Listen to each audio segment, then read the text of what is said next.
ఈ రోజుది బుద్ధ పౌర్ణిమ. నాన్నగారి దయ వల్ల మనందరం నాన్నగారి అనుగ్రహం వల్ల ఇక్కడ కూర్చొని బుద్ధ పౌర్ణిమ జరుపుకొని నాన్నగారి సమక్షంలో నాన్నగారు బుద్ధుడి గురించి చెప్పిన బోధనలు స్మరించుకొని ఆయన అనుగ్రహం పొందడానికి, బుద్ధుడి అనుగ్రహం వేరు, నాన్నగారి అనుగ్రహం వేరు కాదండి. మనం ఇంకా రూపనామాలో ఉన్నాం కాబట్టి అలా వేరువేరుగా చెప్పుకుంటున్నాం. కానీ అనుగ్రహం ఒక్కటే చోటు నుండి మన హృదయంలో నుండి అది మనల్ని అనుగ్రహిస్తూ ఉంటుందండి. ఆ బుద్ధుడు అంటే బుద్ధత్వం అని చెప్పేవారు నాన్నగారు. బుద్ధుడు ఒక వ్యక్తిగా చూడద్దమ్మా, బుద్ధత్వం అనేది అనుభవం వచ్చాక బుద్ధుడుగా మారాడు. అంతకుముందు తల్లిదండ్రులు పెట్టిన పేరు సిద్ధార్థుడు, తండ్రి శుద్ధోదరుడు, తల్లి మాయాదేవి. అమ్మ జన్మ ఇచ్చిన తర్వాత 21వ రోజు నామకరణం చేశాక అమ్మ గర్భిస్తారండి అనారోగ్యంతో. తర్వాత పినతల్లి గౌతమి పెంచి పెద్ద చేస్తుందండి బుద్ధుడి జాతకంలో మనం పిల్లలు పుట్టగానే జాతకం కొండలు వేయించుకుంటాం కదండి. బుద్ధుడి కొండలి జాతకం చూసి గురువు గారు బుద్ధుడి అంటే సిద్ధార్థుడు తండ్రితో చెప్తారు, ఏమంటే ఈ అబ్బాయి ప్రపంచానికి మేలు చేసేవాడిగా తయారవుతాడు. ఎలా మేలు చేస్తాడనేది నేను ఇప్పుడు చెప్పలేను.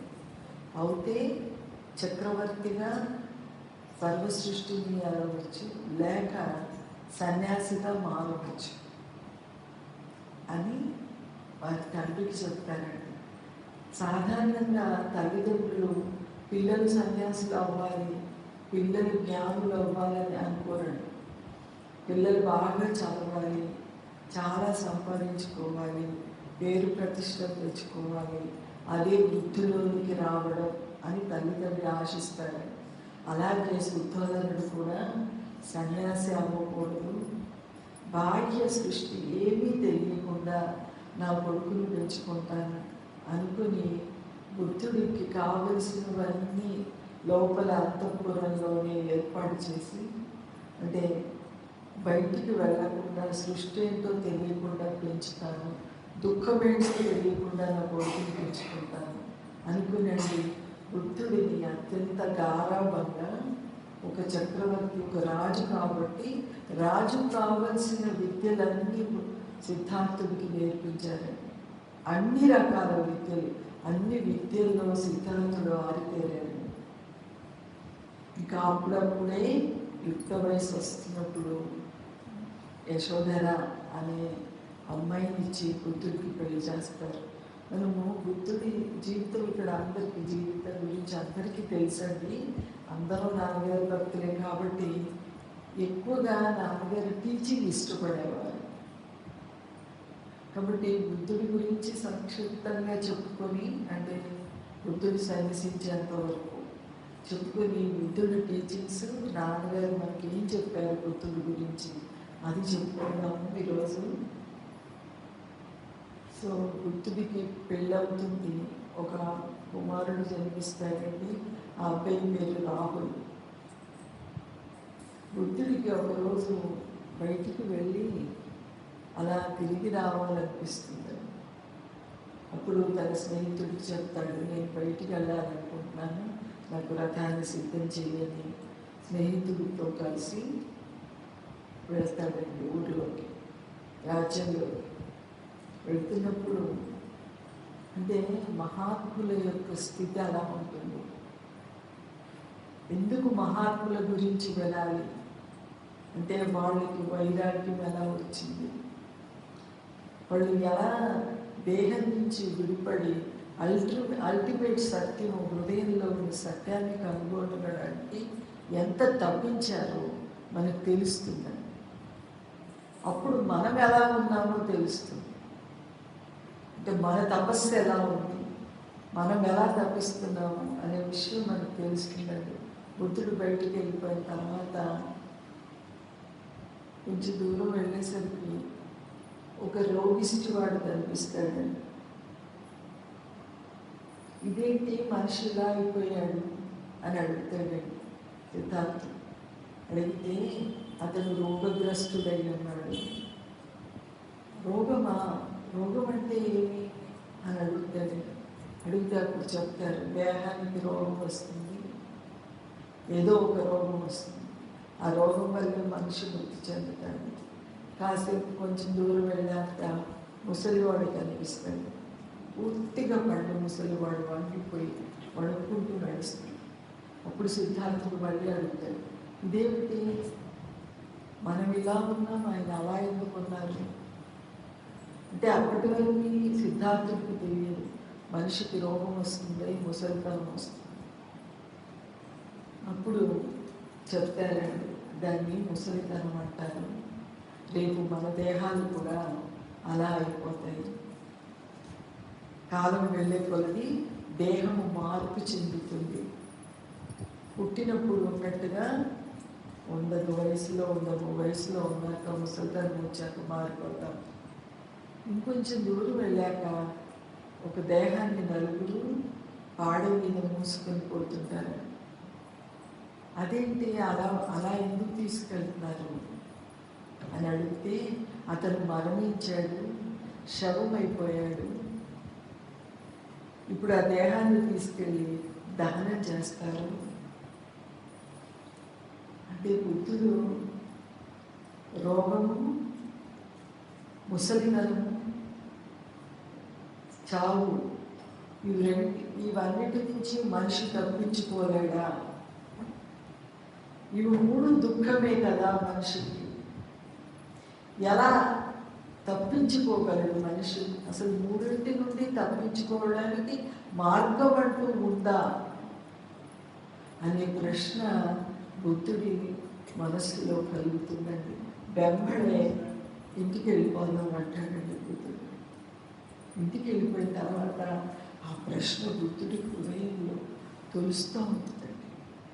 ఈ ప్రశ్నకి నేను సమాధానం తెలుసుకోవాలి, మనిషికి సుఖం లేదు అని బుద్ధుడు ఉదాసీనంగా మారిపోతాడు. తండ్రి గ్రహిస్తాడు సిద్ధార్థుడిలో వచ్చే మార్పు. లోపల ఆల్రెడీ తండ్రికి భయం ఉందండి, సన్యాసి అయిపోతాడేమో, జాతకం ప్రకారం చెప్పారు కదా, సన్యాసి అయితే ఇల్లు వదిలేసి వెళ్ళిపోతాడు అన్నట్టుగానే బుద్ధుడు సిద్ధార్థుడు ఒక రోజు భార్యకు చెప్పకుండా అర్ధరాత్రి గుర్రాన్ని సిద్ధం చేయమని, తను ఎక్కే గుర్రం ఉంటుందండి, బుద్ధుడు ఎప్పుడు ఎంతో ఆప్యాయంగా చూసుకునే గుర్రం, దాన్ని తయారు చేయమని చెప్తారు. చెప్పి అర్ధరాత్రి భార్యకు తెలిస్తే బాధపడుతుందని, భార్య నిద్రలో ఉండగా లేచి వెళ్ళిపోతున్నాను అని అనుకుని బుద్ధుడు ఇంట్లోంచి బయలుదేరతాడండి. కానీ భార్య అంటే ఒక స్త్రీ ధర్మము, ఒక భార్య ధర్మము ఎలా ఉంది? ఆమెకు తెలుసు తన భర్త ఇల్లు వదిలేసి, తనను వదిలేసి, అబ్బాయిని వదిలేసి వెళ్ళిపోతున్నాడని. ఎందుకంటే గమనిస్తూ ఉండండి కొద్ది రోజుల నుంచి బుద్ధుడి యొక్క వాదకు. నేను తెలివితో ఉన్నానని తెలిస్తే నా భర్త బాధపడతాడు, నేను నిద్రపోతున్నానని ఆయన అనుకుంటున్నారు కాబట్టి ఆయన ఆ ధ్యాసలోనే ఉండనివ్వాలి, నేను మెలుకువతో ఉన్నట్టు తెలియకూడదు ఆయనకి అని బుద్ధుడు భార్య కళ్ళు మూసుకొని స్థిరంగా పడుకొని ఉందండి. ఎప్పుడైతే బుద్ధుడు కిందికి దిగి వెళ్ళిపోతాడో ఆ విండోలోంచి కిటికీలోంచి చూస్తుందండి భర్తని చివరిసారిగా. ఇంకా సన్యాసి అయిపోతాడు అంటే తర్వాత వస్తాడు భిక్ష చేసుకోవడానికి, కానీ ఆ విషయం ముందు తెలియదు కదండి. ఇంకా రాడేమో ఇంటికి అని కిటికీలోంచి అలా చూస్తుందండి. అంటే సహకరించే స్త్రీ ధర్మం ఎలా ఉండాలి, భార్యాభర్తల సహకారం ఒకరికొకరు ఎలా ఉండాలి, భార్య బాధపడుతుందేమో అని అర్ధరాత్రి బుద్ధుడు వెళ్ళిపోయాడండి. నేను తెలివితో ఉన్నానని తెలిస్తే నా భర్త బాధపడతాడేమో అని ఆవిడ నిద్ర నటించిందని. అదండి ఒకళ్ళ తలంపుకి ఇంకొకళ్ళు గౌరవించుకోవటం, ఒకళ్ళ భావనని ఇంకొకరు గౌరవించుకోవడం అంటే.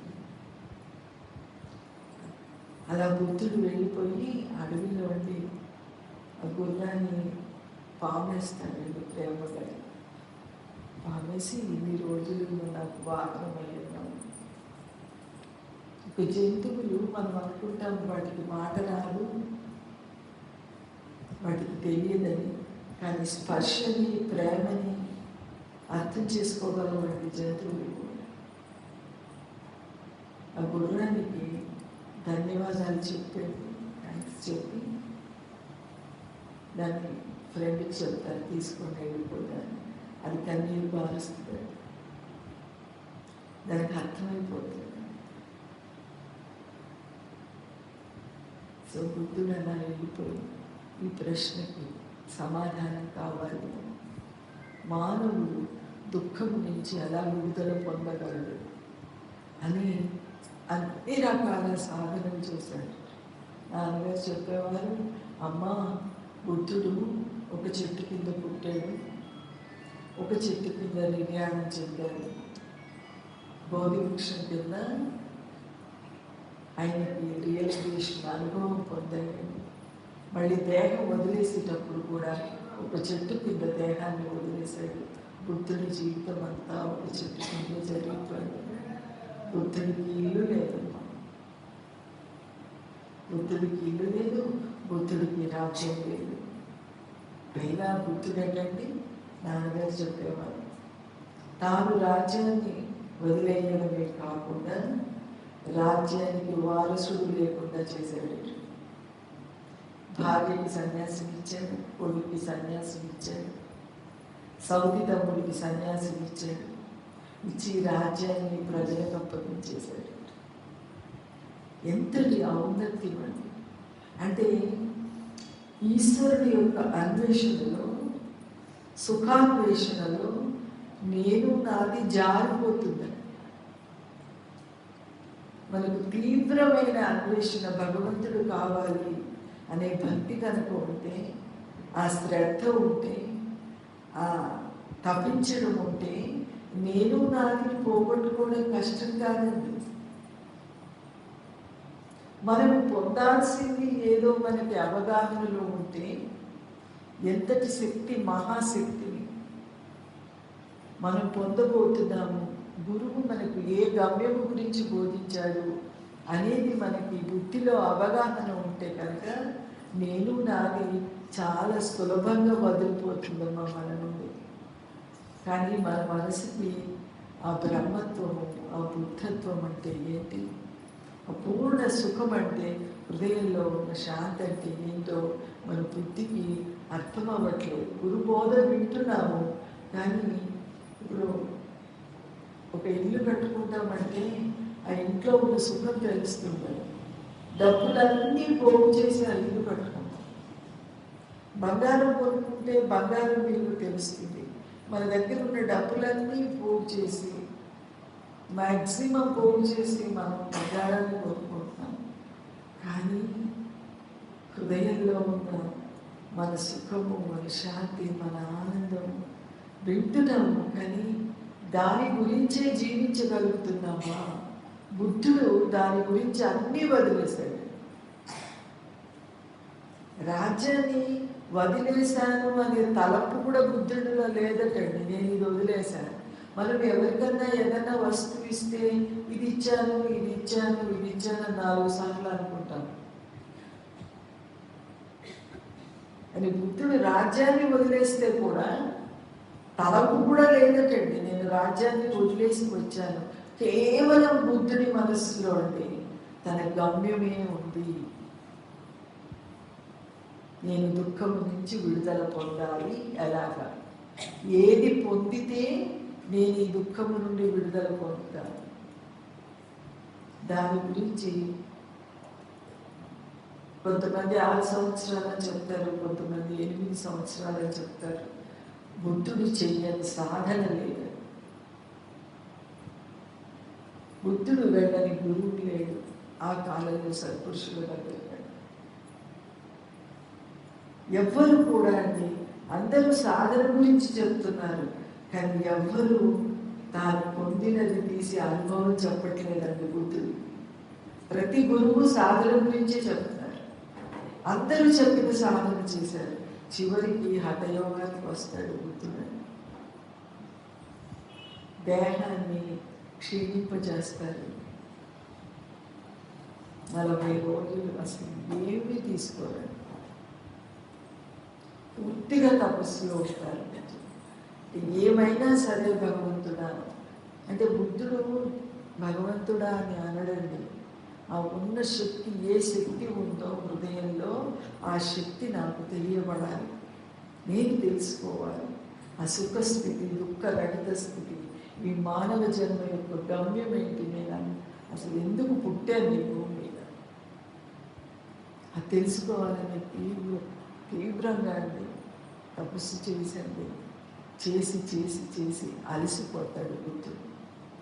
మనం అలా చేసి చేసి అలసిపోతున్నాము. అన్నమాచార్యులు పాడతారు, అంతర్యామి అలసితి సొలసితి. తండ్రికి జీవితంతో అలసిపోయారు,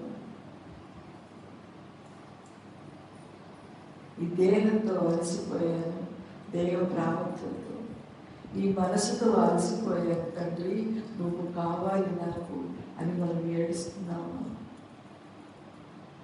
ఆయన కోసం బ్రతుకుతున్నాము. రోజులో కొంతసేపు పూజ చేసుకుంటాము, జపం చేసుకుంటాము, ధ్యానం చేసుకుంటాము, కానీ జీవితమే పరమాత్మకు అర్పితం చేస్తున్నాము. మన బుద్ధుడిలాగా ఎర్రబట్టలు కట్టుకొని అడవులకు వెళ్ళలేదు. మనం పడే కష్టం అంతా మన గురువు భగవాను నాన్నగారు పడి, అది వాళ్ళు అనుభవించి, ఆ బాటలో వాళ్ళు నడిచి, ఆ కష్టాన్ని వాళ్ళు భరించి, అమ్మా మీరు ఇలా నడవండి, మీరు ఇలా జీవించండి, మీ మనసుని దేహాన్ని ఇలా ట్రైనింగ్ ఇచ్చుకోండి మీరు అని మనకు చెప్పారండి. మనం గురువాకు ప్రకారం జీవిస్తున్నాము. ఎవరికి వాళ్ళమే క్వశ్చన్ చేసుకోవాలండి. జీవిస్తే ధన్యులో అండి. ఈరోజు కాకపోయినా రేపైనా అనుభవంలోకి వస్తుంది. ఒకవేళ జీవించలేకపోతుంటే గురువుని ప్రార్థించాలి. అబ్బా తండ్రి భగవాన, నాకు ఆ శక్తిని ప్రసాదించుతాను. నువ్వు చెప్పినట్టుగా ఆలోచించే శక్తి, నువ్వు చెప్పినట్టుగా జీవించే శక్తిని నాకు ప్రసాదించు తండ్రి. అన్యదా శరణం నాస్తి త్వమేవ శరణం మమ. మనకు చిన్న కష్టం వచ్చినా భగవాను నాన్నగారు, పెద్ద కష్టం వచ్చినా భగవాను నాన్నగారు, సుఖం వచ్చినా భగవాను నాన్నగారు. ప్రహ్లాదుడు స్మరించినట్టుగా కూర్చుంటే నాన్న, నిల్చుంటే నాన్న, పడుకుంటే నాన్న, తింటే నాన్న, తిరగబడినా నాన్న. గురువును మించిన శక్తి, గురువును మించినది ఈ సృష్టిలో ఏమీ లేదండి. కేవలం గురుభక్తి మాత్రమే సరిపోతుంది మనకి. గురువు ప్రజెన్స్ని అనుభవించడం సరిపోతుంది. సో బుద్ధుడు అలా బోధి వృక్షం కింద కూర్చుంటారు. 40 రోజులు పూర్తిగా దేహం క్షీణించిపోయి ఎముకల గూడులాగా అయిపోతుంది బుద్ధుడి దేహం. అప్పుడు ఇంకా బుద్ధుడికి అనిపిస్తుందని, నేను ఇంకో బ్రతకనేమో, ఈ దేహం పడిపోతుందేమో, ఈరోజు దేహం పడిపోయాక నేను సాగిస్తాను, దేహాన్ని నిలబెట్టుకోవాలి అనిపిస్తుందండి.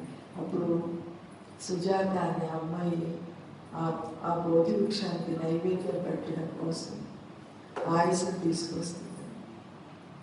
తీసుకొస్తే బుద్ధుడు అడుగుతాడు, నాకు ఇస్తావా? మహాత్ములు ఎప్పుడు భిక్ష చేసుకోవడానికి రెడీగా ఉంటారండి. మన మనసు ఇతరుల మీద అడగాలంటే ఎంత మొహమాటమో, ఎంత అభిమానమో మనకండి. అంటే అవసరం లేకుండా అడగడం కాదు, అవసరం ఉన్నప్పుడు. నాన్నగారు చెప్పేవారు, అమ్మ మీరు అన్నిటికైనా వెళ్ళారనుకోండి, వీళ్ళు భోంచేయమని అడుగుతారు.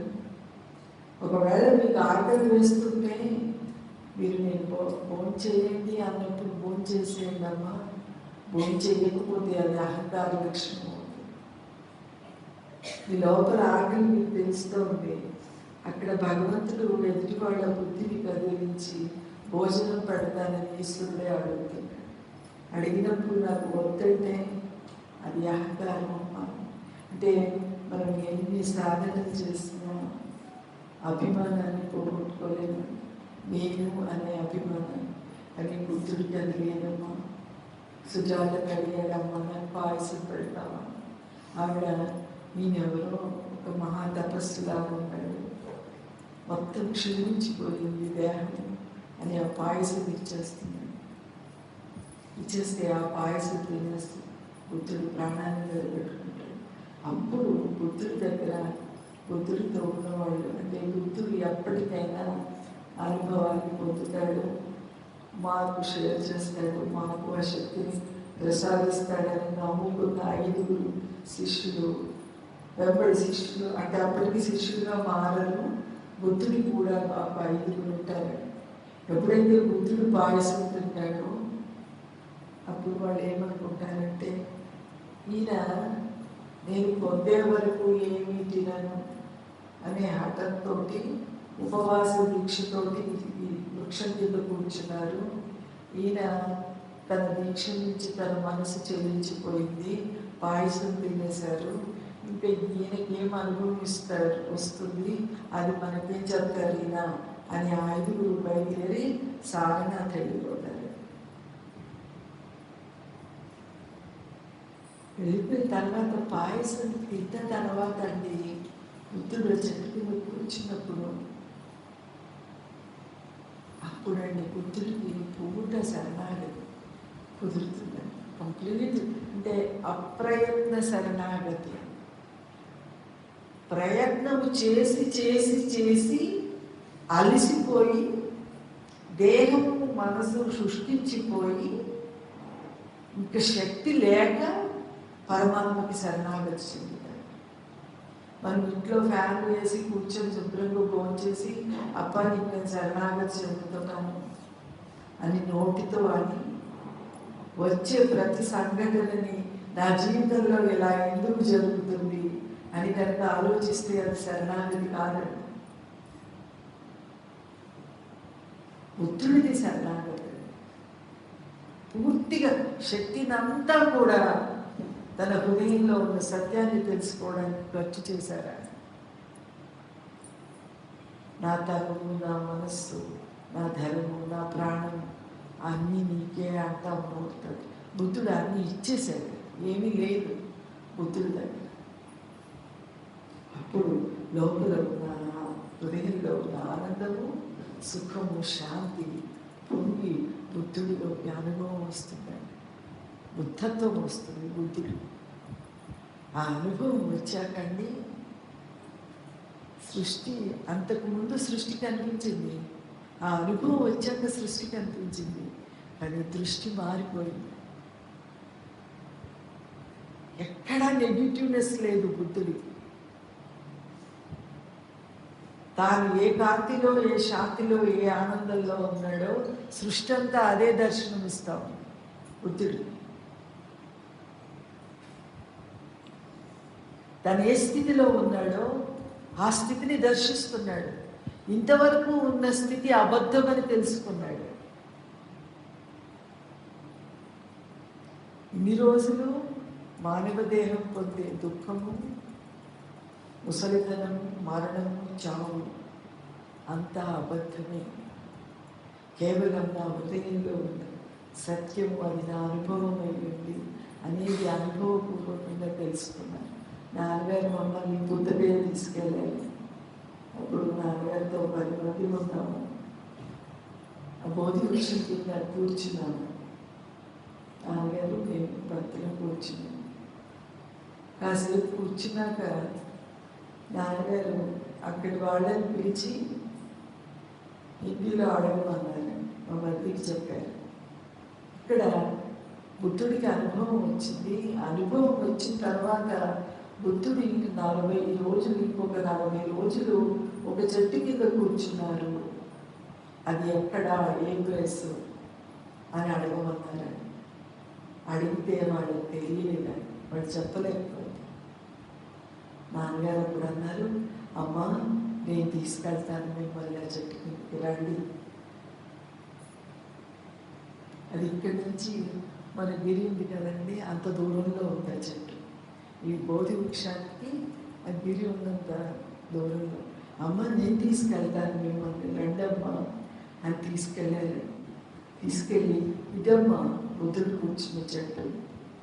అక్కడ అనుభవం వచ్చిన తర్వాత లేచి ఈ చెట్టు కింద కూర్చొని 40 రోజులు ఏకదీక్షగా చెట్టు ఆ బోధి వృక్షానికి దృష్టినిచ్చారు.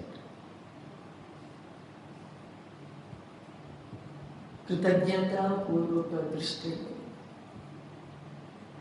ఏదైతే తనకు ఆశ్రయం ఇచ్చిందో మొట్టమొదలు ఆ చెట్టుకు దృష్టించారు. ఎందుకు తెలుసా అండి, తర్వాత కాలాల్లో ఔరంగజేబు వచ్చి 2-3 సార్లు చెట్టును నరికేశాడు. అంటే హిందూ మతం మీద ద్వేషంతో. సో అప్పటికి ఇన్ని మతాలు ఇంకా రాలేదండి. సనాతన ధర్మం ఉంది, సనాతన హిందూ మతం ఉందండి. బుద్ధుడి మీద కోపంతో ఆ చెట్టుని నరికేస్తే ఆ చెట్టు మళ్ళీ 3 సార్లు పొడిచి మహావృక్షమైంది. అది బుద్ధుడు దృష్టి ఇచ్చిన శక్తి అండి. ఆ చెట్టు ఇచ్చి ఆ 40 రోజులు నాన్నగారు చెప్పారు, ఇంకొక చెట్టు కింద కూర్చొని నేను ఇప్పుడు సృష్టికి తెలియబడాలా వద్దా, బుద్ధుడు ఈ స్థితిని పొందాడు అనేది లోకానికి తెలియాలా, ఇదొక స్థితి ఉంది, అందరూ మానవులు దీన్ని పొందగలరు అనేది లోకానికి చెప్పాలా వద్దా అనే దాంట్లోని 40 రోజులలో కూర్చుకుపోయారు. ఆ తర్వాత నిర్ణయించుకున్నారు. అందరూ అంటే జ్ఞానికి దయ కలిగి ఉంటాడు, ప్రేమ కలిగి ఉంటాడు, సహజంగా స్వభావమై ఉంటుంది.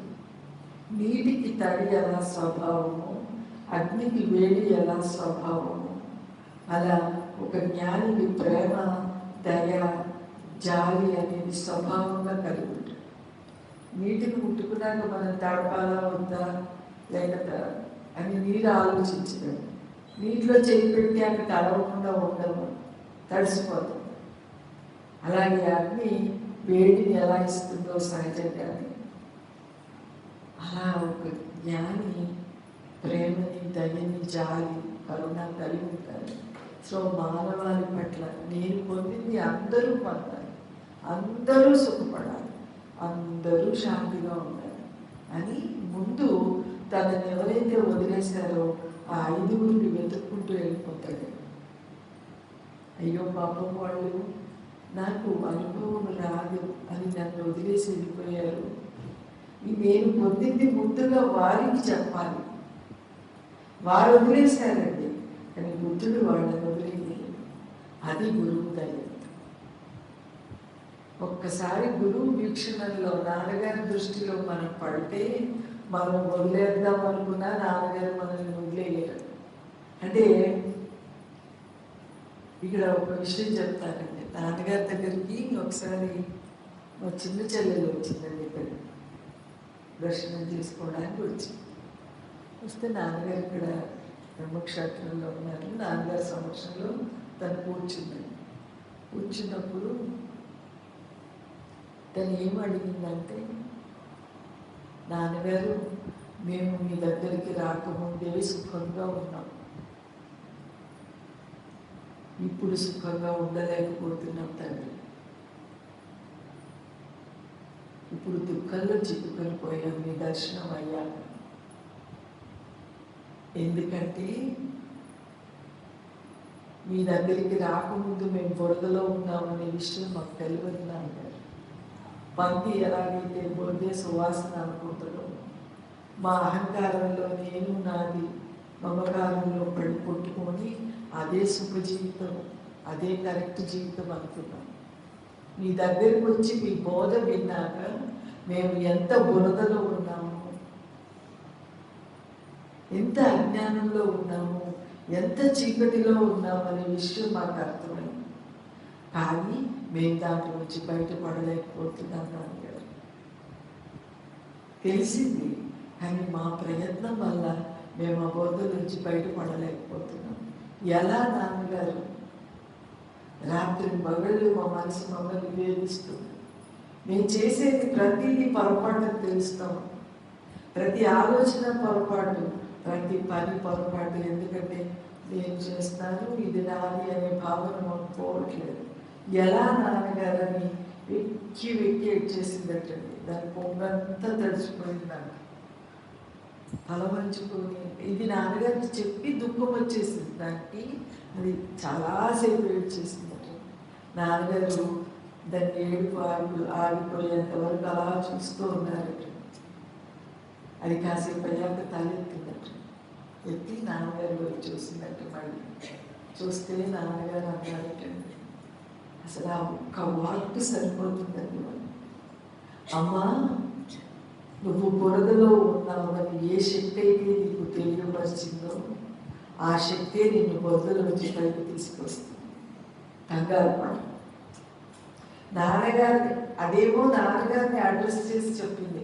మీరే బురదలో ఉన్నారని చెప్తున్నారు మాకు, కానీ ఆ బురద నుంచి బయటపడలేకపోతున్నామని డైరెక్ట్గా నాన్నగారితో అన్నది.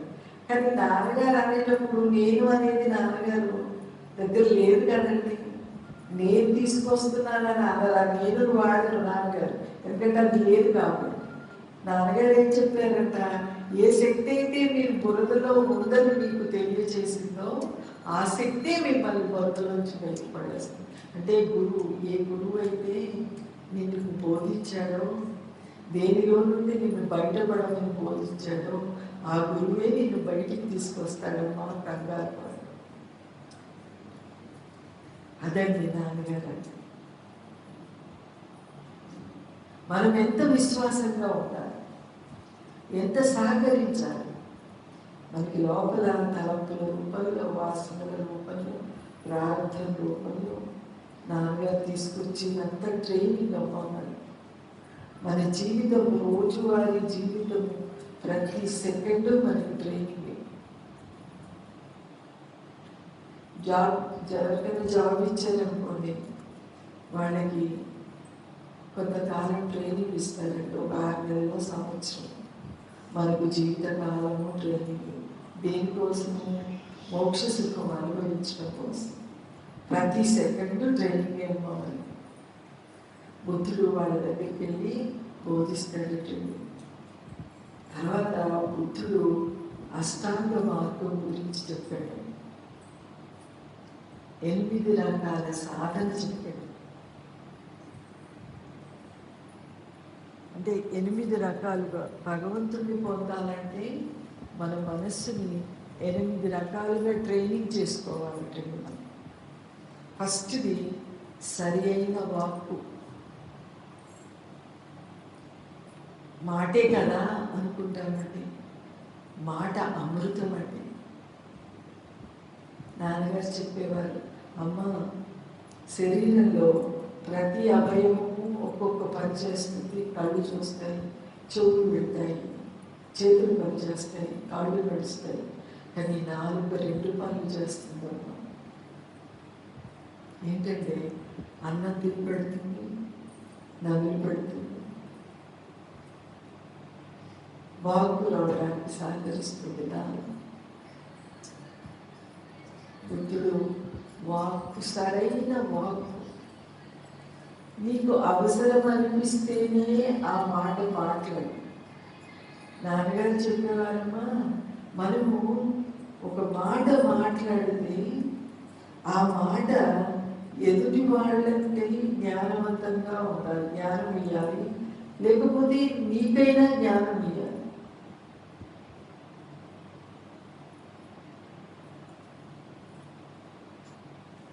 ఒక్క మాట మాట్లాడే ముందు 10 సార్లు ఆలోచించండి, ఈ మాట మాట్లాడడం అవసరమా? బుద్ధుడు అది చెప్పి సరి అయిన వాక్కు. మనము అవసరం ఉన్నా లేకపోయినా మన ఇంట్లో వాళ్ళకి సలహాలు చెప్తుంటాం, మనం అడిగినా అడగకపోయినా మళ్ళీ వాళ్ళు వినలేదని బాధపడతాం, మన సలహాను గౌరవించలేదని బాధపడతాం. మౌనము సర్వోత్కృష్టమైనదని, అన్నిటికంటే ఉత్తమమైనది మౌనం. ముందు వాక్కు మౌనం అలవాటు చేసుకోవాలి. అలా అని కంప్లీట్గా మౌన వ్రతం పోవడం కాదు, ఒక వ్రతంలాగా పెట్టుకుని మౌనంగా ఉండడం కాదు, అవసరమైనది మాట్లాడడం. ఇది అనవసరం అని తెలిసినప్పుడు ఆగిపోవడం. అది మొట్టమొదటి సాధన, భక్తులకు ఉండాల్సిన మొట్టమొదటి లక్ష్యం. దానివల్ల మన మనసు బోరెడంత శాంతిని అనుభవిస్తుంది, బోరెడంత టైము మనకు కలిసి వస్తుంది. మనం ఇవాళ రేపు సెల్ ఫోన్ ఉంది కదా, ఎవరికి పడితే వాళ్ళకి అవసరం ఉన్నా లేకపోయినా ఫోన్లు చేసేసాము. ఆ ఫోన్ వాళ్ళేమో వాళ్ళు ఫ్రీగా ఇచ్చేస్తున్నారు. ఇదివరకు కాల్ కింద బిల్లు ఉండేది, ఇప్పుడు ఎన్ని కాల్స్ అయినా చేసుకోవచ్చు 500 కంటే. కానీ వాళ్ళు 500 రూపాయలు ఎన్ని కాల్స్ అయినా ఫ్రీగా ఇస్తున్నారు, కానీ నా ఆయుష్ ఎంత కరిగిపోతాం. ఒక్క ఫోన్ కాల్ 5 నిమిషాలు మాట్లాడితే నా ఆయుష్లో 5 నిమిషాలు తరిగిపోయినట్టు. ధనాన్ని సంపాదించుకోవచ్చు, కానీ ఆయుష్ మళ్ళీ తిరిగి రాదు.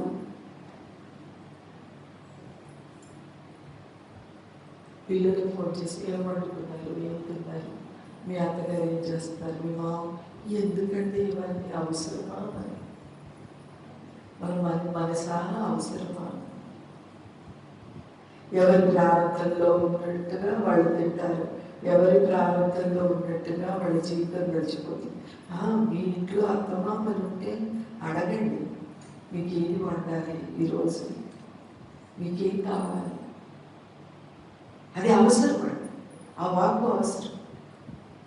ఒక మనిషిని కలపాలన్నా వాక్యే, విడదీయాలన్నా వాక్యే, మన ప్రేమను వ్యక్తం చేయాలన్న వాక్యం.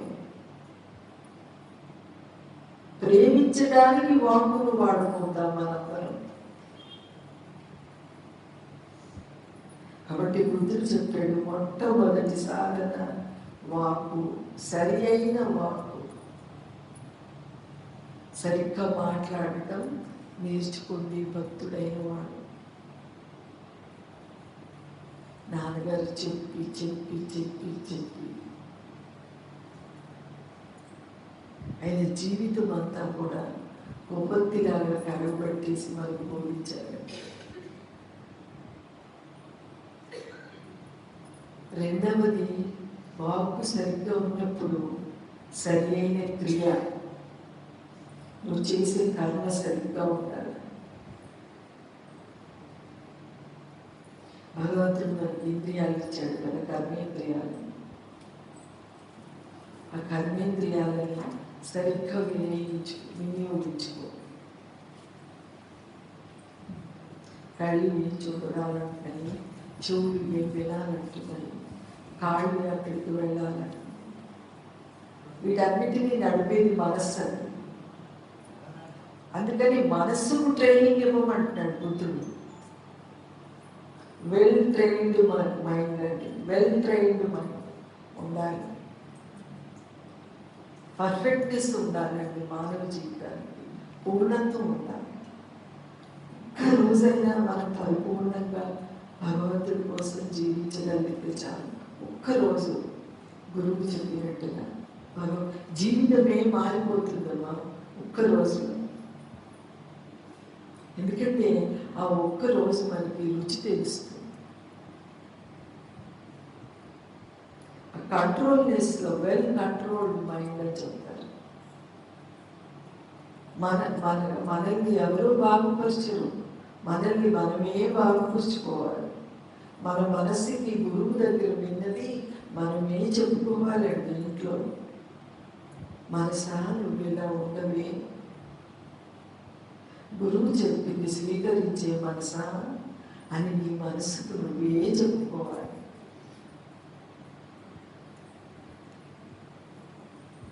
తర్వాత సరి అయిన దృష్టి, దృష్టి జ్ఞానమయం కృత్వా పశ్యేత్ బ్రహ్మమయం జగత్.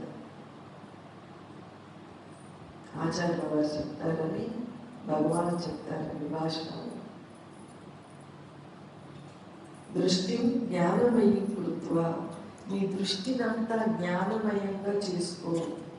మనకు 3 కోట్ల బొమ్మలు ఉంటాయి చూడండి. చెడు చూడకూడదు, చెడు వినకూడదు, చెడు మాట్లాడకూడదు. అసలు చెడంటే ఏంటో మనకు తెలుసా? మనం అనుకుంటామండి మేము చెడు మాటలు మాట్లాడము, చాలా మర్యాదగా మాట్లాడతాము ఎవరితోనైనా. కానీ అసలు చెడు ఏంటో తెలుసా అండి? ఎదుటి వ్యక్తిలో భగవంతుని చూడగలగాలి. సృష్టిని చూస్తున్నప్పుడు ఒక చెట్టును చూసినా, ఒక పశువుని చూసినా, ఒక మనిషిని చూసినా, ఆ దేహాన్ని నడుపు కారు చూస్తాం కదా, కారు రోడ్డు మీద డ్రైవర్ లేకుండా వెళ్ళదండి. డ్రైవర్ ఉంటాడు కదా కారులో. అలాగే ఒక దేహంలో ప్రాణంతో ఉందంటే లోపల దేవుడు లేకుండా దేహం ప్రాణంతో ఉండదండి. అది శవమైపోతుంది దేవుడు తప్పుకుంటే. ఆ దేహం ప్రాణంతో ఉందంటే లోపల దేవుడు ఉన్నాడు, ఆ దేవుడు ఆడిస్తున్నాడు అనే ధ్యాసలో కనుక వ్యక్తుల్ని చూస్తే వాళ్ళలో దోషాలు కనిపించవు.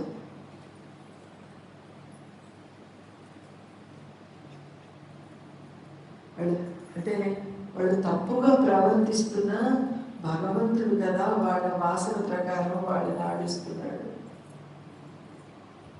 మనం లోకాన్ని ఉద్ధరించడానికి రాలేదు.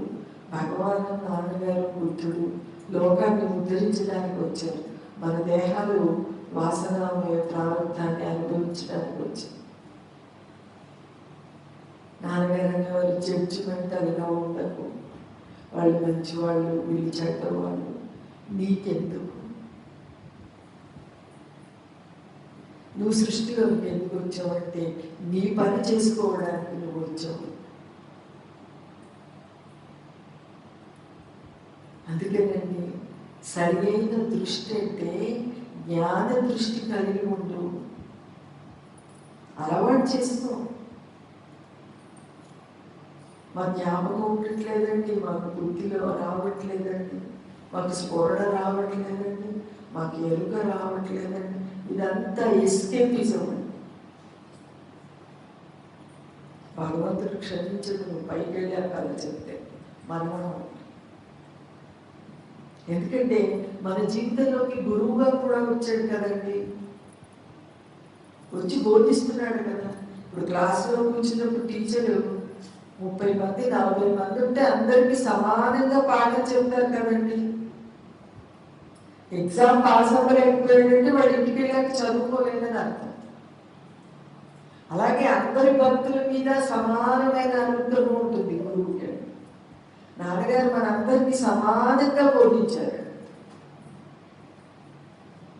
నాకు జగనవ్వట్లేదని ఎందుకంటున్నావంటే నీకు అది ఇష్టం లేదు, అసలు నీ మనసుకి ఎటో వెళ్ళిపోతాం.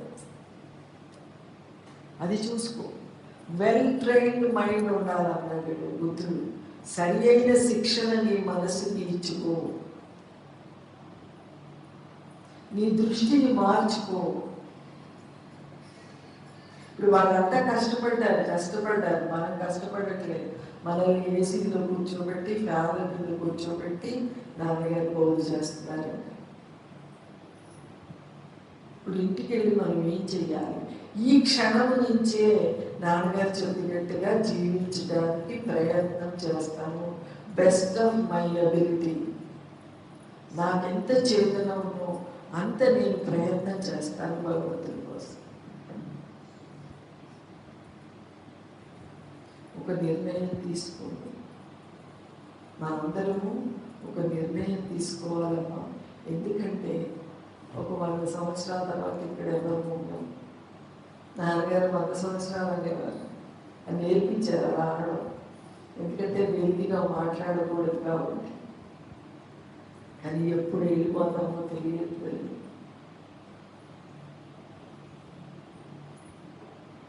అతృప్తితో వెళ్ళాలమ్మా. మరణం వచ్చినప్పుడు పర్ఫెక్ట్గా తండ్రి నీ కోసం నాకు చేతనైనంత జీవితం నీ కోసం ఖర్చు చేశాను అనే తృప్తితో వెళ్ళిపోవాలి. దృష్టి జ్ఞానమై సరి అయిన దృష్టి పెట్టుకో. ఎవరైనా మాట్లాడుతుంటే పూర్వకాలము పెద్దవాళ్ళు శివ శివ అనేవారు. వినకూడని మాటలు ఏమైనా వింటే చెవులు మూసుకొని శివ శివ అనేవారు. అంటే శివుడు వారి చేత ఆ మాటలు మాట్లాడిస్తున్నాడు. నేను వెంబడే శివుడి ధ్యాసలోకి వెళ్ళిపోవాలి. తప్పు పట్టకు వాళ్ళు. పైగా వాళ్ళ మీద కరుణ జాలి వస్తాయండి. ఎవరి గురువు సమక్షంలో ఉన్న మనమే దోషాలు చేయకుండా ఉండలేకపోతున్నాం. ఒక్కోసారి వాక్కు జారిపోతుంది, ఒక్కోసారి మనసు జారిపోతుంది.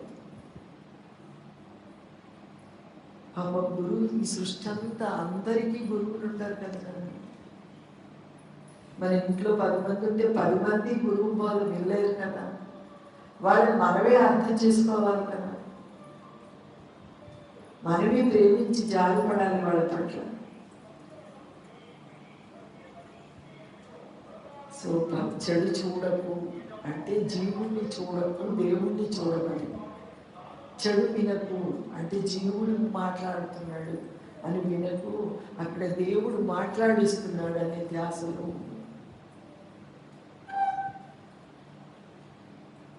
అయితే ఆ ధ్యాస రావాలంటే ముందు నాకు తెలియాలండి, నా మనస్సుని నేను కంట్రోల్ చేసుకోలేకపోతున్నాను. ఎంత సాధన చేసినా ఎప్పుడో ఒకసారి నేను జారిపోతున్నాను. నా వల్ల అవ్వట్లేదు రావప్ప అని సాధనలో నువ్వు ఫెయిల్ అవుతున్నావు అనే విషయం నీకు అర్థమైతే, నా ఈ మనస్సు ఈ దేహము పరమాత్మ చేతిలో ఉందనే విషయం అరుణకు అర్థమైతే, సృష్టి అంతా పరమాత్మ చేతిలో ఉందనే విషయం తెలుస్తుంది. అప్పుడు ఎవరిని తప్పు పట్టమా.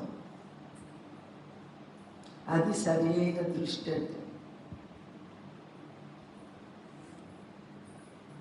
మంచి లక్ష్యము 4వది బుద్ధుడు చెప్పింది ఏంటంటే, మంచి లక్ష్యము నాన్నగారు అనేవారు, ఏం ద హైయెస్ట్.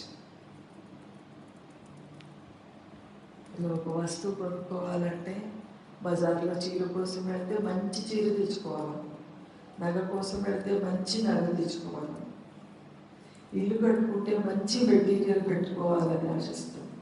అలాగే జీవితంలో కూడా నీ లక్ష్యము హైయెస్ట్గా ఉండాలి. ఏది నాన్నగారు అనేవారు, ఏది పొందిన తర్వాత నీకు పొందాల్సింది ఇంకేమీ మిగిలి ఉండదో అది పొందడానికి ప్రయత్నించి, ఏది అనుభవించాక నీ మనస్సు ఇంకేమీ కోరుకోదో అది అనుభవించు. మనకు అది రుచి చూపించారు నాన్నగారు. నాన్నగారి సమక్షంలో మనం కూర్చుంటే మన మనసు ఇంకెటూ వెళ్ళేది కాదు. నాన్నగారు ఇంకా కూర్చోవాలి, మనము నాన్నగారు ఎదుటి ఇంకో కూర్చోవాలి అనిపించదు. నాన్నగారు కుటుంబంతో చాలా తక్కువ టైం గడిపారు, మనతో ఎక్కువ టైం గడిపారు.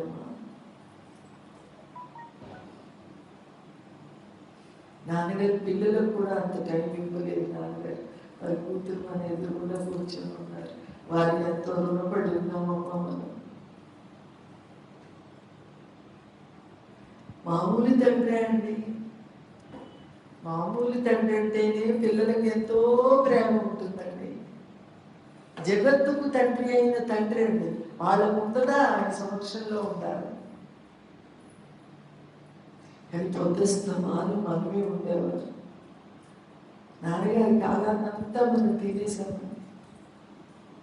మరి ఆయన బోధించిన బోధ నిలబెట్టుకోవాలి కదా. మనం ఎందుకు బోధించారు నాన్నగారు?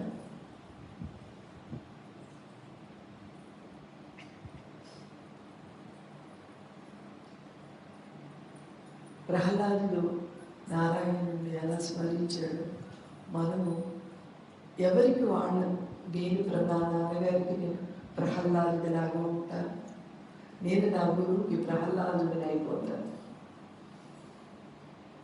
అని నిర్ణయం చేసుకుంటే దాంట్లో వెయ్యోవంతైనా ఉంటే ఉండగలం, లేకపోతే లేదు. కానీ నిర్ణయం అలా ఉండాలి. నేను మీరాలాగా జీవిస్తాను,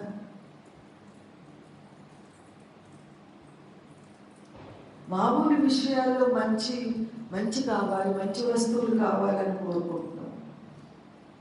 గురువు దగ్గరికి వచ్చేసరికి నేను పూర్ణ భక్తిలో, పూర్ణ శరణాగతిలో ఉండాలి తండ్రి. మా నాన్నగారు ఇది, మా నాన్నగారు అదేని మనం నోటితో చెప్పక్కర్లేదమ్మా. మన ప్రవర్తన మన గురువు గురించి చెప్పాలి. ఎదుటి వాళ్ళు, ఇంట్లో వాళ్ళు ఇంత వండర్ఫుల్గా జీవిస్తూ ఉంది, ఏ శక్తి ఈమెకి ఇంత శక్తిని ఇచ్చింది అని అప్పుడు వాళ్ళ నాన్నగారి గురించి తెలుసుకోవాలమ్మా.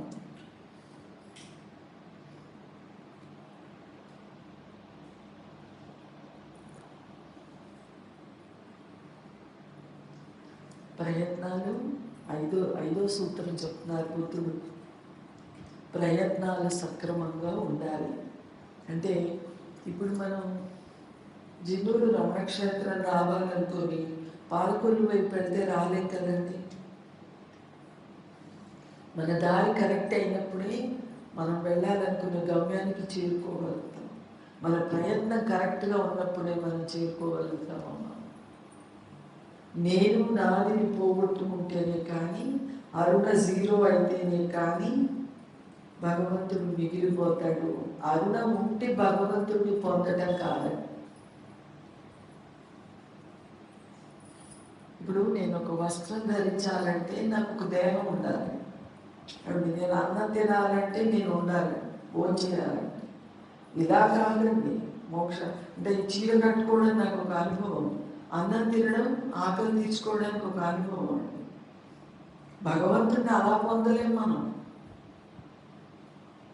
అరుణను అలానే పెట్టేసి అరుణకు అనుభవం ఇవ్వడం కాదండి నాన్నగారు చెప్పింది.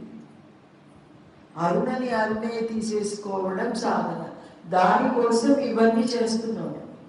పూజా, జపము, ధ్యానము, విచారణ, సత్పురుష సహవాసము, సద్గ్రంథ పఠనము, ఏది చేసినా నన్ను నేను పోగొట్టుకోవడానికి చేసే ప్రయత్నమే సరి అయిన ప్రయత్నము. ఇది ప్రొద్దున లేచినప్పటి నుంచి రాత్రి వరకు జరగాలి ఈ ప్రయత్నం. ఏదో ఒక గంట పూజ చేశాము, ఒక గంట శ్రవణం చేశాము, ఒక గంట పుస్తకం చదివామంటే సరిపోదమ్మా. నా ఇష్టాలు నా అయిష్టాలు రెండు పోవాలి. ఇష్టము అరుణను ఉంచేస్తుందండి. అరుణ అనే వృక్షానికి ఇష్టం కొద్దిగా నీళ్ళు పోస్తుంది. మనకు రోజులో ఎన్నిసార్లు ఇష్టాలు వస్తున్నాయో చూసుకుందాం. అయిష్టం వస్తుంది అనుకోండి, అయిష్టం కూడా కొద్దిగా నీళ్లు పోసేస్తుంది అరుణ అనే వృక్షానికి. ఇంకా ఎప్పటికీ అహంకారం నశిస్తుందండి.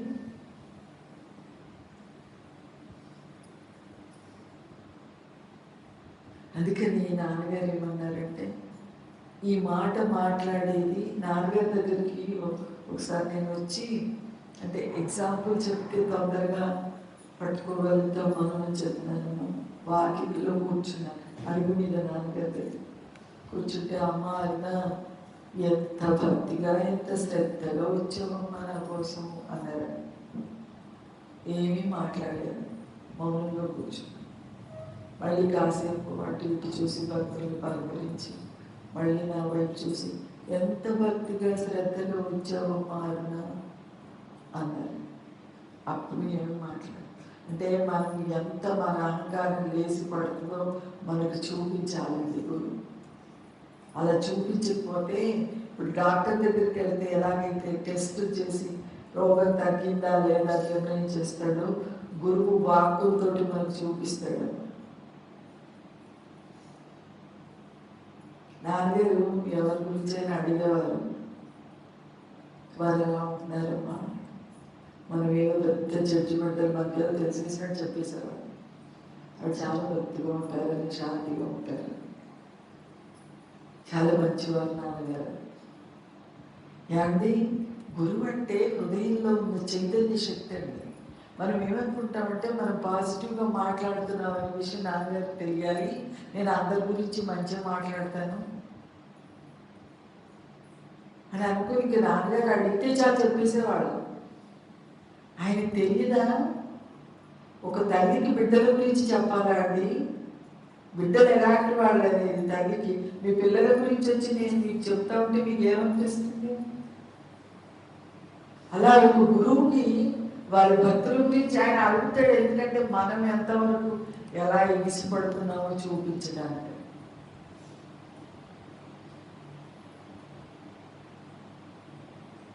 సో నాన్నగారు నేను మళ్ళీ 3వ సార్లు అన్నారు, చాలా భక్తిగా శ్రద్ధగా వచ్చాం. అప్పుడు లేచిందండి లోపల నుంచి మనసు. లేచి మనసులో ఏమి తలంపు వచ్చిందంటే, అబ్బా తండ్రి, అరుణ ఉనికే అబద్ధం కదా, ఉన్నది నువ్వే కదా. నీ బోధ ప్రకారం, నా అనుభవం ప్రకారం కాదు, నీ బోధ ప్రకారం అరుణ ఉనికే అబద్ధం కదా. అలాంటప్పుడు అరుణకున్న భక్తి శ్రద్ధలు నిజం ఎలా అవుతాయి? ఒక చెట్టు ఉండడమే అబద్ధమైతే ఆ చెట్టుకు పండిన పండు చాలా తీయగా ఉందని చెప్పుకుంటే ఎలా ఉండదండి?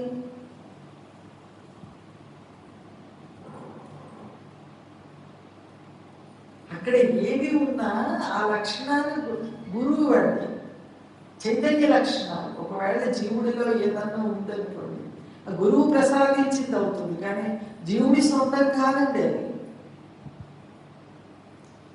సో ఆ మాట నాన్నగారితో పైకి చెప్పాలని మనసులో అనిపించిందండి. అరుణే అబద్ధమైనప్పుడు అరుణ భక్తి శ్రద్ధలు నిజం ఎలా అవుతాయి నాన్నగారు అని వెంపడే లోపల స్ఫురణ ఏంటంటే, ఇది మాట్లాడితే అరుణకు నీళ్లు పోసిందా అని అవుతాము. తలంపుగా రావడమే తడిపేశాము కొంత, ఎంతో కొంత. ఇంకా వాక్కుగా బయటకు వచ్చింది అనుకోండి, శుభ్రంగా అరుణను అలా పెట్టేసుకోవడమే. ఆయన అరుణం తీసేయడానికి ఆయన చూస్తున్నారు, నేనేమో గట్టిగా పట్టుకోవడానికి నేను చూస్తున్నాను. ఇది సరి అయిన ప్రయత్నం అని మనకు ముందు తెలుపుతారు. అరుణం తీసేసుకో, అరుణ కాదు, అరుణ కాదు, అరుణ కాదు, అరుణ కాదు. అరుణ కాదని నువ్వు గుర్తిస్తే అక్కడ ఎవరున్నారో తర్వాత అనుభవంలో నీకు తెలుస్తుంది. అరుణ పోయాక నువ్వు పోవు, నువ్వు అనుభవిస్తావు. సో ఇది ఒక ఎగ్జాంపుల్కి గురువు సన్నిధిలో ఉన్నాం కాబట్టి ఒక సింహం ఎదురకుండా ఏనుగు ఎలా ఉంటుందో ఆ క్షణం అలా ఉంది మనసు. బయటికి వెళ్ళాక కూడా అలా ప్రవర్తించమని గురువు బోధ. ఎంతో మంది మనల్ని మెచ్చుకుంటారు, ఎంతో మంది మనల్ని విమర్శిస్తారు. విమర్శకు కుంగిపోకు, పొగడతకి పొంగిపోకు. అది సరి అయిన ప్రయత్నం. ఏమి వండర్ఫుల్గా జీవించడం నేర్పించారండి. ఇది ఎక్కడ చెప్తారు సృష్టిలో అండి? ఎవరు చెప్తారు ఇది? అరటిపండు వచ్చి నోట్లో పెట్టినట్టుగా మనకి ఒక గురువే చెప్పగలరండి. 6వది జీవనోపాధి సక్రమంగా ఉండాలి. నువ్వు తినే అన్నం, నువ్వు కట్టుకునే బట్ట, నువ్వు అనుభవించే సొత్తు ధర్మపూరితమైనదై ఉండాలి, అధర్మంతో కూడినదై ఉండకూడదు. అధర్మంతో కూడినదైతే మనసులో రజోగుణం వచ్చేస్తుంది. అసలు భర్త సొత్తే నా సొత్తు కాదండి, ధర్మంగా ఆలోచిస్తుంది.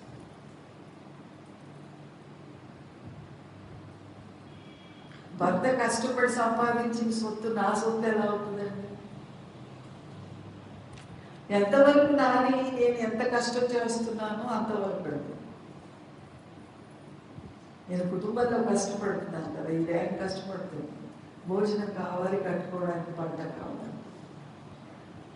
నాన్నగారు అనేవారు, భగవంతుడు అవసరాలు తీరుస్తాడు కానీ కోరికలు తీర్చడమ్మా. మనకు మినిమం ఏం అవసరం అండి? అంతవరకు అది ధర్మంగా మనం అనుభవించడం. అందులో ఇప్పుడు చాలా మందికి, ఇప్పుడు ఉన్న వాళ్ళందరికీ వయసు వచ్చింది, పండిపోయిందండి తల. మన అవసరాలు ఏముంటాయండి? గుర్తింటే ఆగదు, అతిగా ఎక్కడికి తిరగలేము. చిన్నపిల్లల గురించి కాదు నేను చెప్పేది, ఇప్పుడు చిన్న వయసులో ఉన్న పిల్లలు కూడా ఉన్నారు. కానీ మనకి అవసరాలు ఏముంటాయి? పిల్లల బాధ్యతలు అయిపోయాయి. హాయిగా రామ, కృష్ణ, వాసుదేవ ఏదో ఒకటి స్మరించుకుందాం. నీకు ఏ నామం ఇష్టమైతే ఆ నామం, ఆ నామాన్ని స్మరిస్తుంటే లోపల అమృతం ఊరాలి మనసులో. నాన్నగారి నామం చేసుకున్నాం, నాన్నగారు ఇష్టమైన నాన్న నాన్న, ఇంకేది అవసరం ఉండకూడదు, ఆ నామమే సరిపోతుంది. ఇంకే కోరిక రాకూడదు మనసులో. ఆకలి తెలుస్తుంది, అన్నం తినొచ్చు ఆకలి, కానీ ఇలాంటి అన్నమే కావాలి, ఇలాంటి కూరలే కావాలి, ఇలా ఉంటేనే తింటాను నేను అని అనుకోవసరం లేదు. ఆ టైంకి ఆ రోజు మన ప్రారంభంలో ఏదో ఉంటుందో అదే వండుకోవాలని బుద్ధి వస్తుంది, అదే తింటామని. ఎక్కువ టైము అమ్మో నా ఆయుష్, అమ్మో నా డబ్బు అనుకుంటాం కదండి. అనవసరంగా కారులో వెళ్తా ఉంటే నెట్టిలోంచి విసిరేస్తూ ఉంటాం కదా డబ్బులు. మనము కాలాన్ని అనవసరమైన వాటికి వినియోగిస్తే నా ఆయుష్ ఖర్చు అవుతుంది. ఒక పరమాత్మ స్మరణకు తప్పించి, గురు స్మరణకు తప్పించి కాలాన్ని దేనికి వినియోగించుకోండి. ఈ ఫోన్ కాల్ అవసరమా? ఇప్పుడు మాట్లాడడం, ఇప్పుడు షాపింగ్కి వెళ్ళడం అవసరమా? అవసరమైతే వెళ్ళండి. పిల్లల కోసం మన గృహస్థాశ్రమంలో ఉన్న బాధ్యత నుంచి తప్పించుకోవాలి. ఇప్పుడు ఆవకాయ సీజన్ కదా, ఆవకాయలు పెట్టాలి, పిల్లలకి ఇవ్వాలి, తల్లిదండ్రులు పెట్టగలిగే శక్తి ఉన్నవాడు. నాన్నగారు అనేవారు, జీవితం అంతా ఆవకాయలు పెట్టండి, జాడీలు పంపండి, ఇదే మీ బ్రతుకు, ఇలాగే గడిచిపోతుంది. కానీ పిల్లలు కోరుకుంటే పని నుంచి తప్పించుకోవద్దమ్మా. పనికి జ్ఞానానికి విభేదం లేదు, పని చేస్తూ జ్ఞానంలో ఉండొచ్చు. శ్రద్ధగా మన చేతిలో ఉన్న పని చేసుకోవడం, ఎంతవరకు అవసరమో అంతవరకు దేహాన్ని మనసుని వాడుకోవడం, తర్వాత ఈశ్వరుని స్మరించడం. ఆనందం వస్తుందండి. మనసును బిగపట్టకండి. మనసుకి గురువు చెప్పింది నేర్పించాడు. నీ ఆనందం నీ హృదయంలో ఉంది, నీ శాంతి నీ హృదయంలో ఉంది, నీ సుఖం నీ హృదయంలో ఉంది. అక్కడ వెతుక్కోవే మనసా. మనం కొంచెం ప్రయత్నం చేస్తే ఆయన పొంగుతాడండి, చాలా పడిపోతాడు ఈశ్వరుడు, బోలాశంకరుడు. నువ్వు ఒక్కసారి శివ అంటే చాలు. సరి అయిన చైతన్యాన్ని అనుకుని, చైతన్యం అంటే చైతన్యం, సరైన చైతన్యం ఉంటుందా అంటే జీవ చైతన్యము,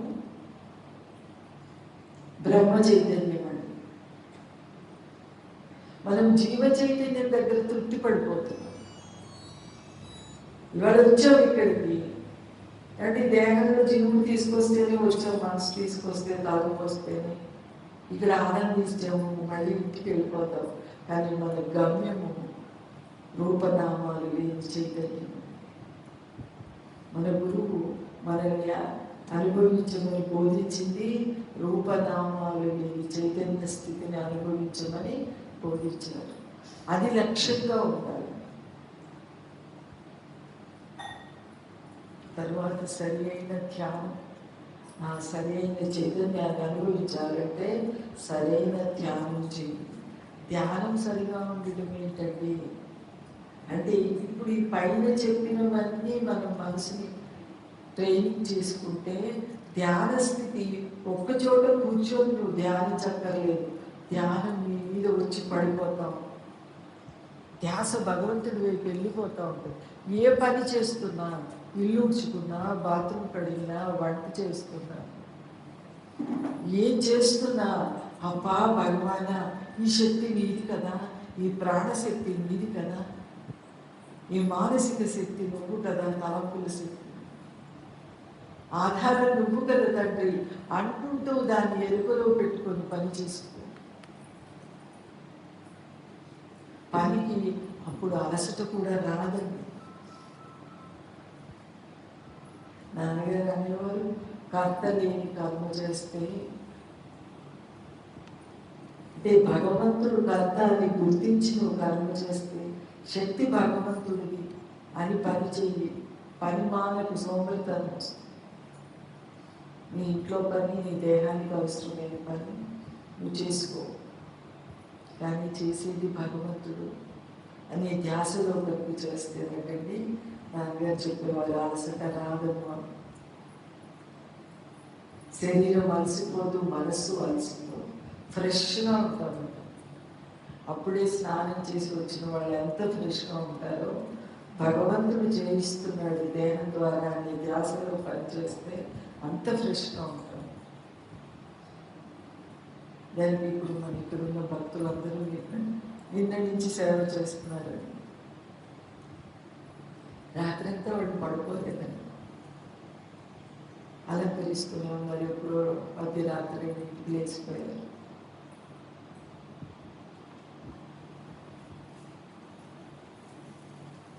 నిద్ర లేకపోయినా నిద్రలో ఏ రెస్ట్ దొరుకుతుందో విశ్రాంతి, భక్తులంతా విశ్రాంతిని అనుభవిస్తున్నారు. సో బుద్ధుడు ఈ అష్టాంగ 8 పద్ధతులు చెప్పాడు ఇటువంటి సాధనకి. మన నాన్నగారు చెప్పారు.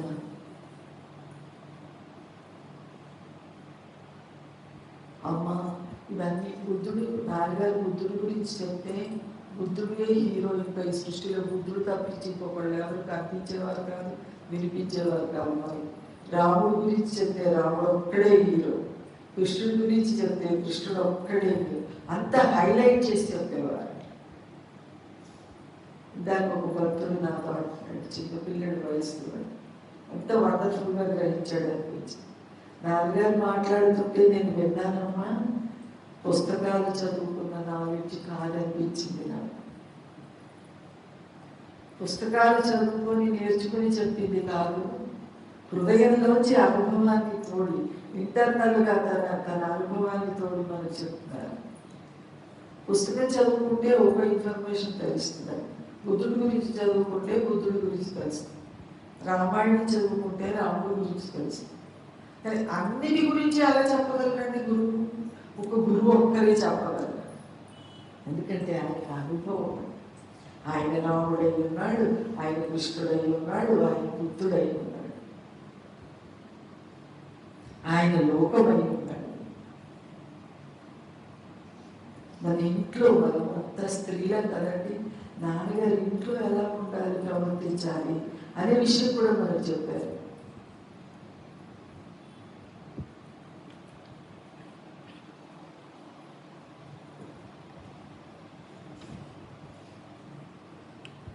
బుద్ధుడి దగ్గరండి అంగుళిమాలుడు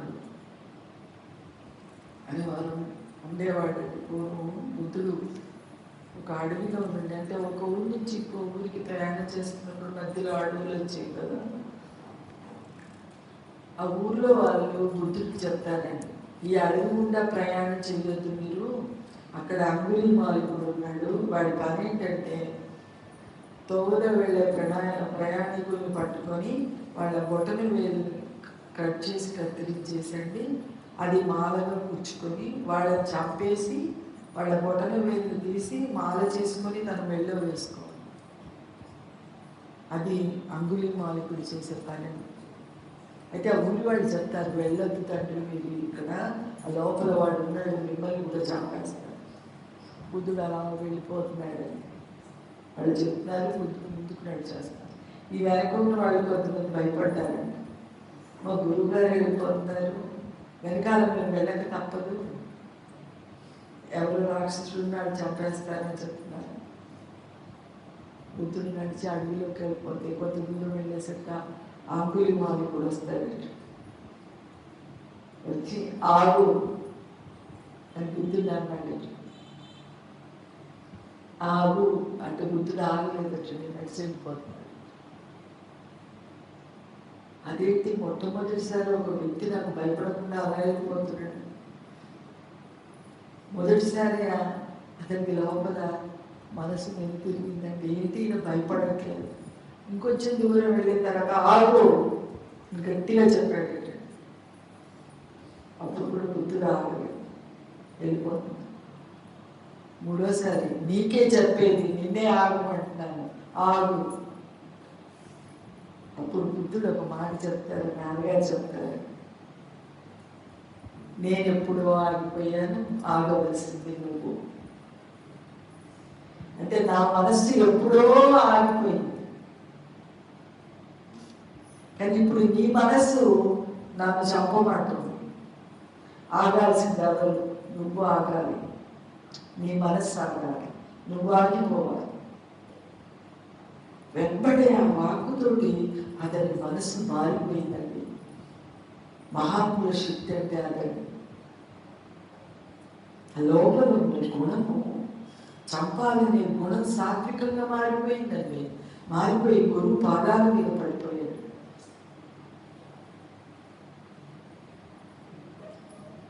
తన వృత్తిని మార్చుకున్నాడండి, తన జీవితాన్ని తరింప చేసుకున్నాడు.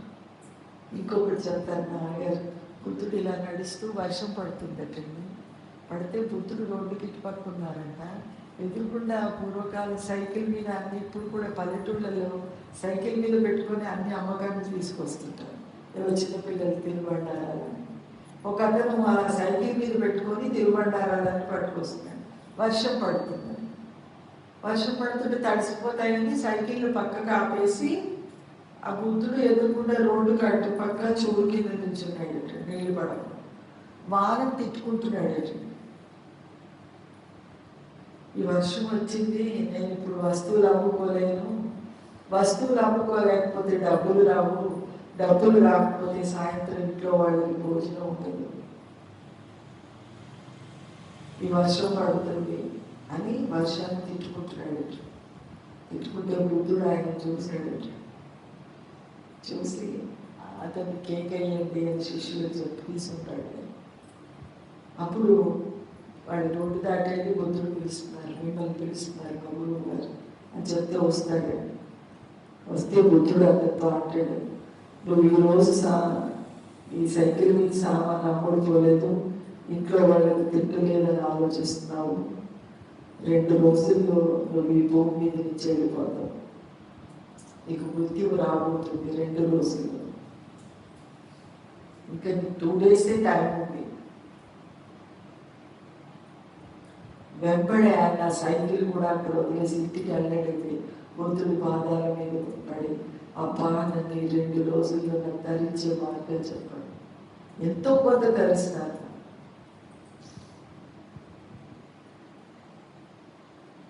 అలా ఒక మహాత్ముడు రూపము ధరించి భూమి మీద తిరుగుతుంటే అండి, వాళ్ళ దృష్టిలో పడ్డవి చెట్టు చేమ కూడా, ప్రతి జంతువు కూడా, మనుషులే కాదు అందరూ ధరించబడతారు.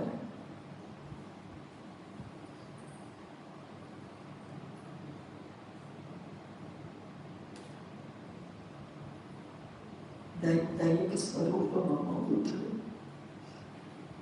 దయ స్వరూపం తీసుకొని వచ్చినట్టుగా ఒక దయకి, అంటే మనం ఇప్పుడు ఒక చక్కెరతో ఒక చిలుకను చేసాము, మొత్తం తీయగా ఉంటుంది కదా చిలుక ఎక్కడ కొరికిన. అలాగే బుద్ధుడి యొక్క దృష్టి, బుద్ధుడి వాక్కు, బుద్ధుడు చేసే పని, బుద్ధుడికి శత్రువులు ఉన్నారు. అంటే సృష్టిలో ఏమాత్రము కూడా మంచితనం లేని వాళ్ళు, తమోగుణ సంపన్నులు కొంతమంది ఉంటారండి. రాముడి కాలంలో ఉన్నారు, కృష్ణుడి కాలంలో ఉన్నారు, భగవాన్ దగ్గర ఉండేవారు, అలాగే నాన్న దగ్గర ఉండేవారు, బుద్ధుడి దగ్గర కూడా ఉండేవారు. బుద్ధుడిని చంపాలని ప్రయత్నం చేస్తారు చాలాసార్లు, కానీ చంపలేకపోయారు. బుద్ధుడు భిక్షకు వెళ్తాడండి, తన ఇంటికే తాను భిక్షకు వెళ్తాడు.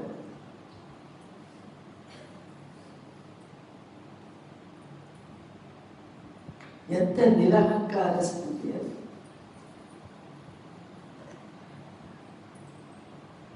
సుద్దరుడు ఆ ఊరికి వెళ్తాడండి. బుద్ధుడు తల్లిదండ్రి తన ఇల్లు ఉన్న ఊరికి అరవడం వెళ్తే తండ్రి పిలుస్తాడు.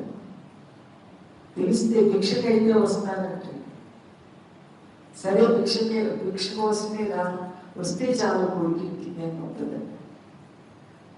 భిక్షకు రా. ఆ భిక్ష కోసం వెళ్ళినప్పుడు భార్యకి కొడుక్కి సన్యాసం ఇచ్చేస్తాడు. ఎవరు తన కుటుంబంలో ఉన్నారో అందరికీ సన్యాసం ఇచ్చేస్తాడు. ఎందుకంటే జీవిత గమ్యమే అదండి. కొడుకు అప్పటికి చిన్నపిల్లడే అయినా కూడా సన్యాసం ఇచ్చేస్తాడు. మన పిల్లలకు కనీసం సన్యాసం ఇవ్వడం తర్వాత అంటే మంచి చెప్పలేమండి. కపటంగా ఉండొద్దు, చిన్న వయసు నుంచి నేర్పిస్తాం. అమ్మమ్మను ఒకలాగా, నాన్నమ్మను ఒకలాగా ప్రేమిస్తారు, పిల్లిని ఒకలాగా ప్రేమిస్తారు, పెద్దనాన్న పెద్దమ్మని అంటే అత్తల వైపు వాళ్ళని ఒకలాగా, అమ్మ వైపు వాళ్ళని ఒకలాగా. ఎందుకంటే అలా వీళ్ళకి ప్రేమ నేర్పించాలి. అంతేకాని నువ్వు వీళ్ళ పట్ల ఇలా ప్రవర్తించు, వీళ్ళ పట్ల ఇలా ప్రవర్తించే నేర్పకూడదండి. అలా నేర్పితే వాళ్ళకి భక్తి జ్ఞానాలు ఎలా అందుతాయండి? వాళ్ళ మనసు కల్మషం చేస్తే. భోజనం బాగా పెడతాం పిల్లలకి, డబ్బులు బాగా ఇస్తాం, అలాగే వాళ్ళ మనస్సును కూడా పవిత్రంగా ఉంచాలండి. పసిపిల్లల మనస్సుని కల్మషం నింపకూడదు, రాగద్వేషాలు నింపకూడదు. వాళ్ళు నేను నావి నేర్పించకూడదు. నాన్న నువ్వు తినే ముందు ఇంకొకరికి పెట్టి తిను. స్కూల్లో ఉంటారు కదండి నలుగురు, నీ దగ్గర ఒక చాక్లెట్ ఉన్నా సగం ముక్క ఇంకొకరికి ఇచ్చితే రాట్రా నాన్న, నువ్వు ఒక్కడిగా తినవద్దు. మీ దగ్గర ఏదుంటే అది పంచుకోవాలి. ఇవాళ పిల్లలకి స్కూల్లో నేర్పిస్తున్నారు షేరింగ్ ఈజ్ కేరింగ్. ఇది మనం చెప్పట్లేదని టీచర్స్ చెప్తున్నారు. సో మన పిల్లలు కూడా ఏదైనా సమస్య తీసుకొని వస్తే మన దగ్గరికి, అమ్మ భగవంతుడిని నమ్ముకోండి, మీరు చేయగలిగిన సహాయం చేయండి, ధర్మబద్ధంగా చేయండి. అధర్మపూరితమైన సలహాలు చెప్పద్దు పిల్లలకి. ఎందుకంటే భగవంతుడు చూస్తాడండి మన పిల్లలతో ఎలా ప్రవర్తిస్తున్నాం, ఇక్కడ భక్తులతో ఎలా ప్రవర్తిస్తున్నాం, ఇంట్లో ఎలా ఉంటున్నాం, ఆశ్రమంలో ఎలా ఉంటున్నాం. సహజంగా ఉంటాడు. ఇంట్లో ఎలా ఉంటే ఆశ్రమంలో అలా ఉంటాడు, ఆశ్రమంలో ఎలా ఉంటే ఇంట్లో అలా ఉంటాడు. చాలా సహజంగా ఉండేది అన్నమాట.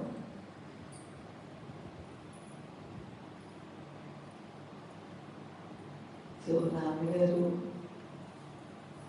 ఇలా మనల్ని కూర్చోబెట్టండి. ఇక్కడ భక్తులకి నాన్నగారికి సదా సదా సదా సదా కృతజ్ఞతలండి. ఈ అవకాశం ఇచ్చి, మీకు తెలియదని కాదు, మీకు అన్నీ తెలుసు, కానీ నేను స్మరించుకోవడానికి మీరు నాకు ఒక అవకాశం ఇచ్చారు. మీ పాదాలకి అభివందనాలండి.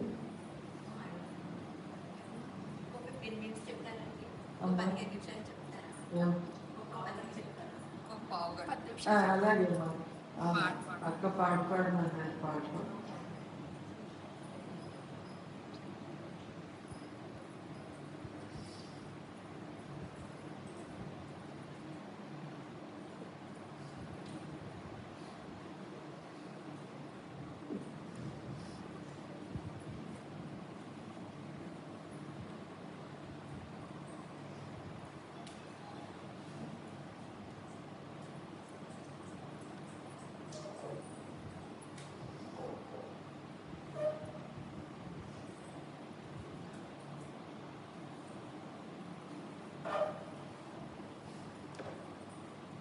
ప్రతి క్షణము గడిచే పోతుంది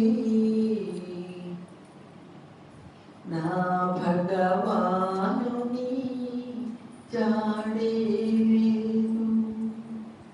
ప్రతి క్షణము గడిచే పోతుంది నా భగవానుని జాడే లేదు. ఓ కాలమా ఆగిపో ఒక క్షణమైనా ఆగి నా భగవానునిలో చేర్చిపో. ఓ కాలమా ఆగిపో ఒక క్షణమైనా ఆగి నా భగవానునిలో చేర్చిపో. మృత్యువు రాకమునుపే నా భగవానునిలో చేర్చిపో. శివుడు లేక నంది ఎలా ఉంటాడు, శివుడు లేక నంది ఎలా ఉంటాడు, రాముడు లేక మారుతెలా ఉంటాడు, రాముడు లేక మారుతెలా ఉంటాడు, కృష్ణుడు లేక రాధ ఎలా ఉంటుంది, కృష్ణుడు లేక రాధ ఎలా ఉంటుంది, భగవానుడు లేక భక్తుడెలా ఉంటాడు, భగవానుడు లేక భక్తుడెలా ఉంటాడు. ప్రతి క్షణము గడిచే పోతుంది నా భగవానుని జాడే లేదు. ఓ కాలమా ఆగిపో ఒక క్షణమైనా ఆగి నా భగవానునిలో చేర్చిపో. మృత్యువు రాకమునుపే నా భగవానునిలో చేర్చిపో, నా భగవానునిలో చేర్చిపో.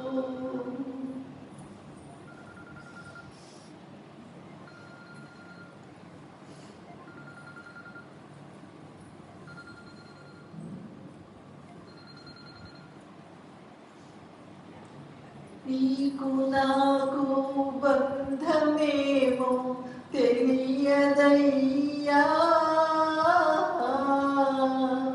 నన్ను నీ ఒడిని చేర్చి లాలించవయ్యా.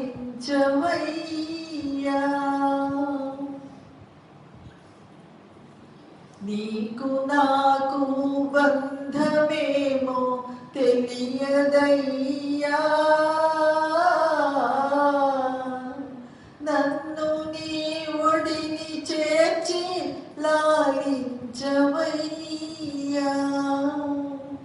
దారి తప్పిన బిడ్డ కోసం వేచి ఉన్నావా, నా హృదయ వాకిలిలో వేచి ఉన్నావా. జాగు చేయక నీ ఒడికి చేరాలని దిక్కు తెలియక దారి తెలియక వెళుతున్నానయ్యా.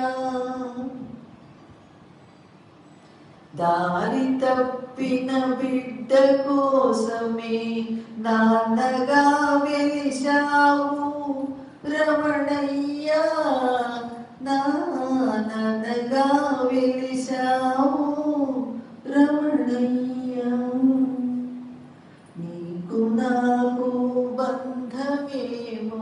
తెలియదయ్యా నన్ను నీ ఒడిని చేర్చి లాలించవయ్యా లాలించవయ్యా.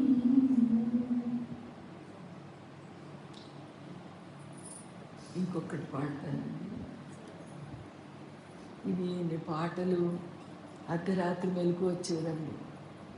ఒక 15 సంవత్సరాల క్రితం మెలకు వచ్చి, అదేంటిరా తండ్రి నిద్రపోతున్నాను, నా ఇష్టమే కాలం గడిచిపోతుంది కదా, నీకు నాకు మధ్యలో వేరు బుద్ధి పోలేదు, నువ్వు వేరు నేను వేరని అరుణొకటి ఉందనే ధ్యాసలోనే ఉన్నాను. ఇంకా నువ్వు నా జీవితంలోకి రాకముందు సరే సరే, వచ్చాక కూడా ఈ పరిస్థితి ఏంటి తండ్రి నాకు,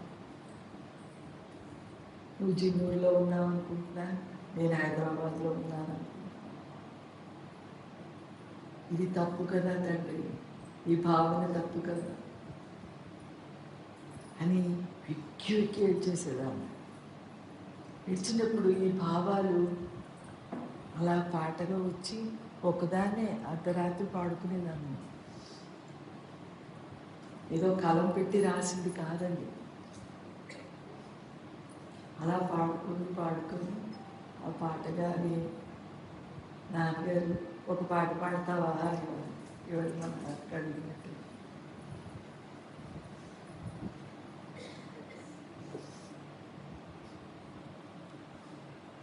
కృష్ణుడి గురించి ఒక 2 లైన్లు అండి, అంతకంటే రాలేదు, 2 లైన్లే వచ్చే భావాలు అది పాడతాను. నా కన్నీరే యమునగా మారితే, నా ప్రతి తలపు ఒక గోపిక అయితే, నేనే రాధగా మారేను. నా కన్నీరే యమునగా మారితే, నా ప్రతి తలపు ఒక గోపిక అయితే, నేనే రాధగా మారేను. నా మనసున బృందావనిలో నా కన్నయ్యే నాట్యమాడేను. నా మనసున బృందావనిలో నా కన్నయ్యే నాట్యమాడేను. నా కన్నయ్యే నాట్యమాడేను.